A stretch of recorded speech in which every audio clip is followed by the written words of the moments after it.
shells, stones, sand and plastic. Jack and his grandmother Pearl walked down the sandy path from their house to the beach every morning. As they walked along the shore, Pearl told Jack stories from her childhood. They admired shells, driftwood and stones, and before going home they would always run into the ocean for a swim. They loved to open their eyes to see the magical underwater world. They also loved to body surf the waves like dolphins. After their swim, they would walk home to enjoy cups of lemongrass tea before breakfast. This is what happened every morning for years. One cloudy morning, as they were walking along the shore, Jack spotted an unusual blue object. As they came closer, Pearl noticed that it was a plastic bag. They decided to take it home because Jack didn't want any animals to get caught in it, and Pearl didn't want any animals to eat it and get sick. When they arrived home, they tied a knot in the plastic bag so it wouldn't fly away. They placed it in a big silver bucket on the veranda. As the weeks passed, the bucket was filled with more plastic bags, along with blue bottle caps, pink straws, yellow lolly wrappers, drink containers, a green toy soldier, and a rainbow of different coloured broken plastic objects. The bucket was filled to the top. Jack wanted to find out how all that plastic got to the beach. The next day, when Jack was walking home from school, he saw a plastic bag in the gutter near a drain. He remembered his teachers saying that drains lead to the ocean. He picked up the plastic bag and kept walking. As he walked, he thought that if people stopped using plastic bags, then they would not end up on the beach. When Jack arrived home, he asked his grandmother, "What could be used to carry shopping instead of plastic bags, Grandma?"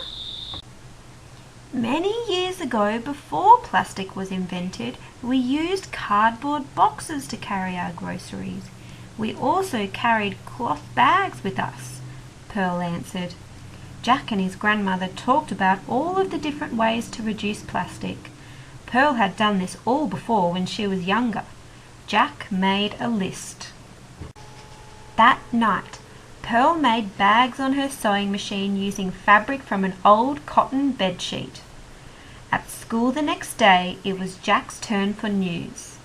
Jack pulled out one of the cloth bags his grandmother had made. He told the class about the rubbish on the beach and how some of it got there from the drains. He suggested that if we all don't use plastic, then it will not end up on the beach. He handed out the bags to the kids and asked them to tell their families to help save the ocean and all the animals. That weekend, the whole school and their families cleaned up the beach. They filled their bags with plastic water bottles, plastic bags, plastic takeaway containers, plastic straws, plastic cutlery, plastic toys, old fishing nets, cigarette butts, styrofoam pieces, beer bottles and cans, shoes, and thousands of rainbow-coloured broken plastic objects. Jack and Pearl spoke to everyone about what to use instead of plastic. They suggested using reusable cloth bags instead of plastic bags, reusable glass or stainless steel drink bottles instead of plastic drink bottles, reusable containers and lunch boxes instead of plastic takeaway containers, reusable cutlery instead of plastic cutlery, refusing plastic straws or using a glass or stainless steel straw, wooden toys instead of plastic toys, and refusing to buy any plastic objects that have an alternative. They also suggested to shop at the local bulk food store, where you can fill up your own reusable jars or containers with food to reduce packaging. Everyone was so excited to make some changes in their daily habits. What a successful day! The next morning, when Jack and Pearl were swimming, 10 dolphins swam around them. They all caught waves together. As the dolphins swam back out to sea, Jack heard them say, "Thank you."